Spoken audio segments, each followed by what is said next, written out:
Hello friends, how are you all? I hope you all are doing great. आज मैं आपको सिखाने वाला हूँ प्रेजेंट इंडेफिनिट टेंस, जिसको प्रेजेंट सिंपल टेंस भी बोलते हैं। प्रेजेंट इंडेफिनिट टेंस का इस्तेमाल बहुत ज़्यादा होता है जब हम इंग्लिश स्पीकिंग सीखते हैं।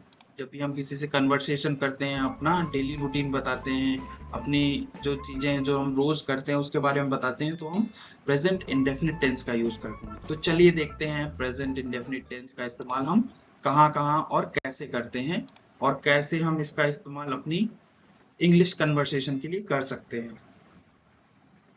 Introduction of present indefinite tense. वर्तमान काल का परिचय। The present indefinite tense, also known as simple present tense, describes habitual action, general truths और routines. वर्तमान काल उन क्रियाओं का वर्णन करता है जो आदतन सामान्य सत्य या दिनचर्या के रूप में होती हैं। कुछ एग्जाम्पल देखते हैं कहाँ कहाँ ये यूज होता है। ओके, फर्स्ट है एक्सप्रेस हैबिचुअल एक्शंस, आदतन क्रियाओं को व्यक्त करता है। सी रीड्स बुक्स एवरी डे, वह हर दिन किताबें पढ़ती है। यह सेंटेंस हैबिट को दिखा रहा है, आदत को दिखा रहा है कि वह हर दिन किताबें पढ़ती है, तो यहाँ पे हम प्रेजेंट इंडेफिनिट टेंस का यूज करते हैं। नेक्स्ट है स्टेट्स जनरल ट्रुथ्स, सामान्य सत्य को दर्शाता है। The sun rises in the east, सूरज पूरब से उगता है। यहाँ पे एक जनरल ट्रुथ की बात की जा रही है, जैसे सूरज हमेशा पूरब से ही उगता है, तो इसलिए हम यहाँ पे प्रेजेंट इंडेफिनिट टेंस का यूज करते हैं। नेक्स्ट है डिस्क्राइब परमानेंट सिचुएशंस, स्थायी स्थितियों का वर्णन करता है। ही लिव्स इन लखनऊ, वह लखनऊ में रहता है। वह लखनऊ में स्थायी रूप से रहता है, तो इसको व्यक्त करने के लिए भी हम प्रेजेंट इंडेफिनिट टेंस का यूज करते हैं। ओके, पहचान। जिन वर्तमान काल हिंदी वाक्यों के अंत में ता है, ती है, ते हैं, ता हूं, ती हूं आता है, उनका अंग्रेजी अनुवाद करते समय हम प्रेजेंट इंडेफिनिट टेंस का उपयोग करते हैं।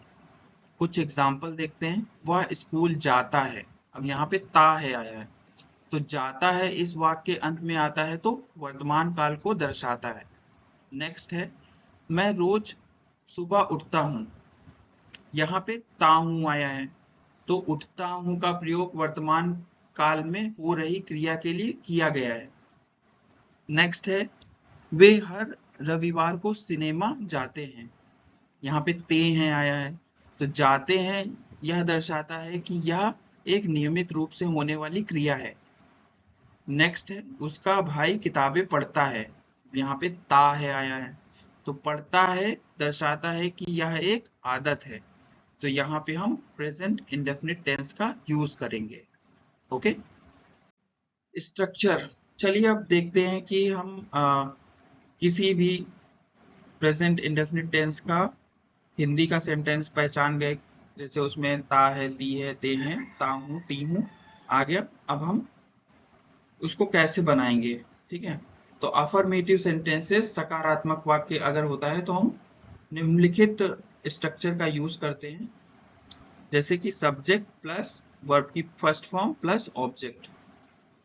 प्लूरल सब्जेक्ट, मतलब सब्जेक्ट जो होता है वो सिंगुलर भी हो सकता है और प्लूरल भी होता है।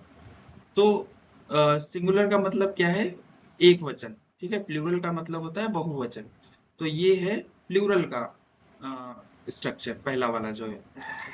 तो प्लूरल में कौन कौन से सब्जेक्ट आते हैं वो हम देखते हैं। आई मतलब मैं, वी मतलब हम, यू मतलब तुम, दे मतलब वे, टू और मोर देन टू, जब दो या दो से अधिक लोग होते हैं तब हम उसे प्लूरल सेंटेंस मानते हैं, और जो ये स्ट्रक्चर दिया है उसका उपयोग करते हैं, जिससे सब्जेक्ट प्लस वर्ब की फर्स्ट फॉर्म प्लस ऑब्जेक्ट, ठीक है।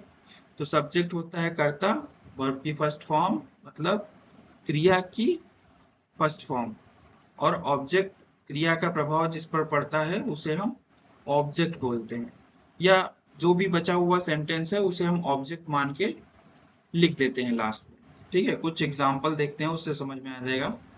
मैं स्कूल जाता हूँ, आई गो टू स्कूल। तो यहाँ पे आई सब्जेक्ट है, गो वर्ब की फर्स्ट फॉर्म है, टू स्कूल जो यहाँ पे ऑब्जेक्ट है, ठीक है। तो आई गो टू स्कूल बन गया।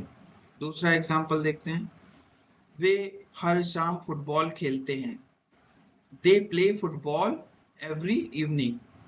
यहाँ पे दे जो है सब्जेक्ट है, प्ले वर्ब की फर्स्ट फॉर्म है, फुटबॉल एवरी इवनिंग ऑब्जेक्ट की तरह काम कर रहा है, तो हमने ऐसे सेंटेंस बना दिया। अब आप कोई भी ऐसा प्लूरल से स्टार्ट होने वाला सेंटेंस आता है उसको हम ऐसे ही बना देंगे, ठीक है।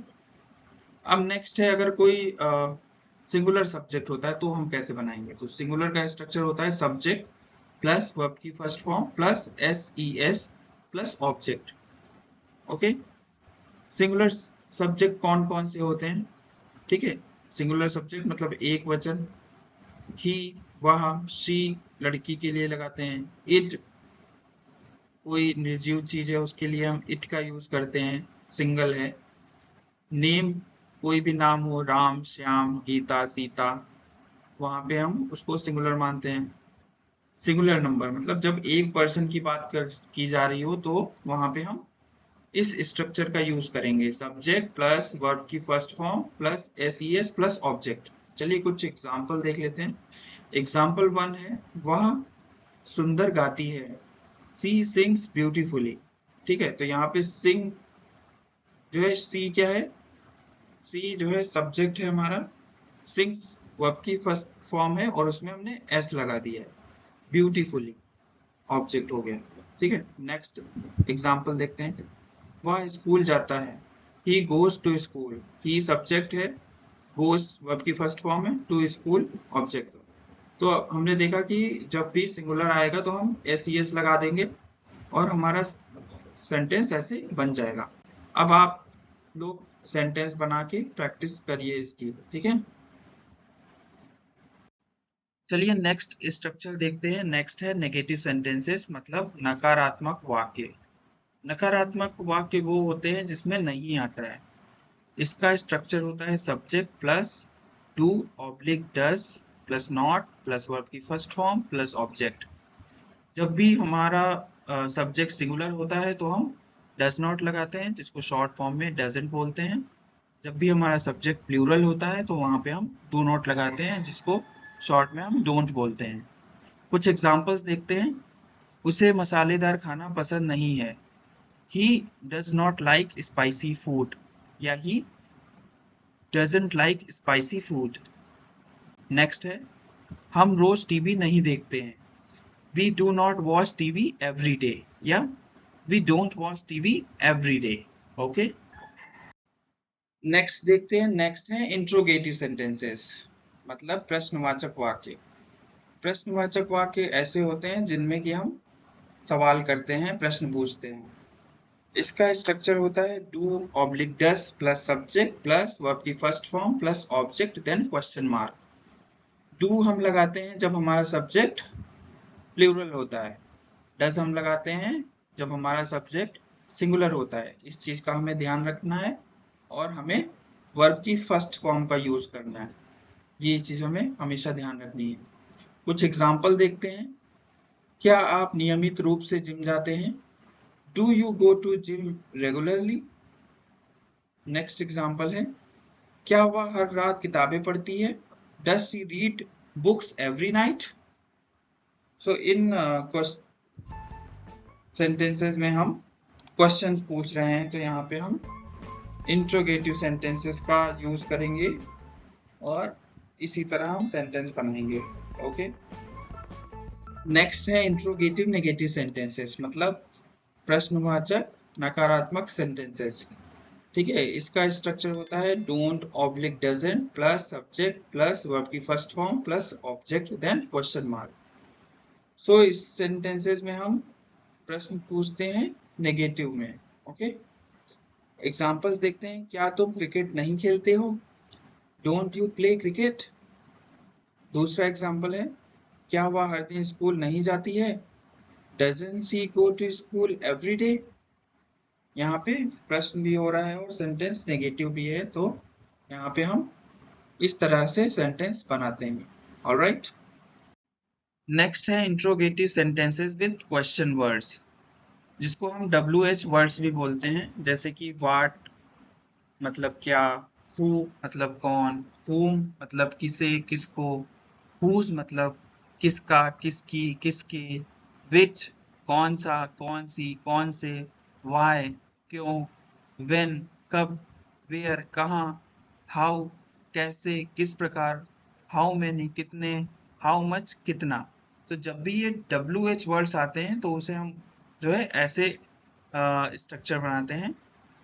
पहले हम लिखते हैं question word plus do oblique does plus subject plus verb की first form plus object then question mark. कुछ एग्जांपल्स देखते हैं। तुम स्कूल क्यों जाते हो? Why do you go to school? Next example है वह स्कूल कब जाता है? When does he go to school? तो जब भी हम इंट्रोगेटिव सेंटेंस होगा और उसमें क्वेश्चन वर्ड आएगा तो हम सेंटेंस ऐसे बनाते हैं, और इसको हम ऐसे समझेंगे कि जो क्वेश्चन होता है वो शब्द जो है बीच में आता है। जैसे तुम स्कूल क्यों जाते हो, क्यों जो है बीच में आया है। वह स्कूल कब जाता है, तो कब जो है बीच में आया है। ठीक है, और जब क्या से शुरू होता है तो वो इंट्रोगेटिव सेंटेंस होता है, सिंपल। ओके, नेक्स्ट है interrogative negative sentences with question word. जब कोई ऐसा सेंटेंस आता है जो कि प्रश्नवाचक होता है, नेगेटिव होता है और उसमें क्वेश्चन वर्ड भी आता है, तब हम उसका स्ट्रक्चर ऐसे बनाते हैं। सबसे पहले हम क्वेश्चन वर्ड लिखते हैं, फिर डोंट या डजंट लगाते हैं, प्लस सब्जेक्ट लिखते हैं, प्लस वर्ब की फर्स्ट फॉर्म लिखते हैं, प्लस ऑब्जेक्ट लिखते हैं, देन क्वेश्चन मार्क लगाते हैं। कुछ एग्जांपल्स देखते हैं। तुम स्कूल क्यों नहीं जाते हो? Why don't you go to school? वह स्कूल कब नहीं जाता है? When doesn't he go to school? तो ऐसे सेंटेंसेस में हम स्ट्रक्चर इस प्रकार से बनाते हैं। ओके, आई होप आपको समझ में आया है सब। मैंने आपको सभी टाइप के सेंटेंसेस बता दिए हैं प्रेजेंट इंडेफिनिट टेंस के।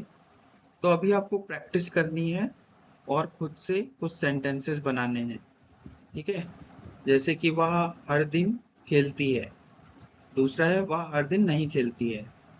तीसरा है क्या वह हर दिन खेलती है। चौथा है क्या वह हर दिन नहीं खेलती है। पांचवा है वह हर दिन क्यों खेलती है। छठा है वह हर दिन क्यों नहीं खेलती है। तो इस टाइप से हम सभी प्रकार के सेंटेंसेस की प्रैक्टिस कर सकते हैं। जैसे मैंने खेलती है से बनाया है, आप जो है दूसरा वर्ब यूज करके और भी सेंटेंसेस बना के प्रैक्टिस कर सकते हैं। आप कुक कुक ले सकते हैं, वह रोज खाना बनाती है, वह रोज खाना नहीं बनाती है। ठीक है, इस प्रकार से आपको बहुत सारे सेंटेंसेस बनाने हैं और उसकी प्रैक्टिस करनी है, जिससे आपका प्रेजेंट इंडेफिनिट टेंस पूरी तरीके से तैयार हो जाए। अब हम प्रेजेंट इंडेफिनिट टेंस से रिलेटेड सभी प्रकार के सेंटेंसेस बनाना सीख गए हैं। अब हम सीखते हैं कि प्रेजेंट इंडेफिनिट टेंस का यूज हम कहाँ करते हैं और इंटरव्यू में कौन कौन से क्वेश्चन आते हैं जो प्रेजेंट इंडेफिनिट टेंस से रिलेटेड हैं। पहला क्वेश्चन है can you describe your daily routine. Example answer है I get up at 6 a.m. I go for a morning walk. After that, I have breakfast and read the newspaper. Then I go to the office. I return from the office at 6 p.m. I have dinner at 8 p.m. I go to sleep at 10 p.m. यहाँ पे हम अपना daily routine बताने के लिए present indefinite tense का use कर रहे हैं सभी सेंटेंसेस में। दूसरा क्वेश्चन है what do you usually do on weekends. Example answer है on weekends I visit my friends, I spend time with my family, I go to the movies और enjoy a book at home. यहाँ पर भी हम present indefinite tense का use कर रहे हैं सेंटेंसेस बनाने के लिए। नेक्स्ट क्वेश्चन है what are your hobbies and how do you pursue them. Example answer है I enjoy painting and photography, I practice painting in my free time, I go out to capture nature through my camera. यहाँ पे भी हम answer बताने के लिए, अपनी hobbies बताने के लिए प्रेजेंट इंडेफिनिट टेंस का यूज कर रहे हैं। नेक्स्ट है, how do you manage stress in your daily life? Example answer है, I meditate every morning and I exercise regularly. I also talk to my friends, I listen to music और I take a bath. यहाँ पे भी हम इस question का answer देने के लिए प्रेजेंट इंडेफिनिट टेंस का यूज करके सेंटेंसेस बना रहे हैं। तो इस प्रकार इंटरव्यू क्वेश्चंस में भी हम प्रेजेंट इंडेफिनिट टेंस का यूज देख सकते हैं, और ये बहुत कॉमन क्वेश्चंस हैं जो कि इंटरव्यू में पूछे जाते हैं। तो आप भी इनको सीख लें, जिससे आपको इंटरव्यू देने में बहुत ही आसानी मिलेगी। अब प्रेजेंट इंडेफिनिट टेंस को अच्छे से समझने के लिए हमें कुछ होमवर्क भी करना पड़ेगा। होमवर्क करना बहुत इंपॉर्टेंट है, जिससे आपको प्रेजेंट इंडेफिनिट टेंस बहुत अच्छे से समझ में आ जाएगा। उसके लिए हमें अपना डेली रूटीन लिखना है, ठीक है। आपको अपने मदर और फादर का डेली रूटीन लिखना है। आपको 10 अफर्मेटिव सेंटेंसेस बनाने हैं, 10 नेगेटिव सेंटेंसेस बनाने हैं, 10 इंट्रोगेटिव सेंटेंसेस बनाने हैं, 10 इंट्रोगेटिव नेगेटिव सेंटेंसेस बनाने हैं, 10 interrogative sentences with question words बनाना है। Next 10 interrogative negative sentences with question words, ठीक है। ये सारे टाइप के हमको सेंटेंसेस बनाने हैं। उसके बाद हमें क्या करना है, हमें मिरर प्रैक्टिस करनी है। अपना जो डेली रूटीन हमने लिखा है उसको हमें मिरर के सामने प्रैक्टिस करनी है, अपना वीडियो रिकॉर्ड करना है, ठीक है। जब आप ये सब करेंगे तो आपका बॉडी लैंग्वेज, आपका प्रोनाउंसिएशन सब कुछ इम्प्रूव होगा, और आपको समझ में आएगा कि प्रेजेंट इंडेफिनिट टेंस का इस्तेमाल हमें कैसे, कहाँ और कब करना है, और आप पूरी तरह इस टेंस को सीख जाएंगे और आपको इंग्लिश बोलने में बहुत हेल्प मिलेगी। Thank you. I hope present indefinite tense आपको पूरी तरीके से समझ में आ गया होगा। अब आपको प्रेजेंट इंडेफिनिट टेंस में कोई भी डाउट नहीं होगा। अभी आपको प्रेजेंट इंडेफिनिट टेंस का यूज अपने डेली कन्वर्सेशन में करना है, जिससे आपको प्रेजेंट इंडेफिनिट टेंस बहुत अच्छे से याद हो जाए और आप इंग्लिश स्पीकिंग बहुत अच्छे से सीख सकें। Thank you, have a good day.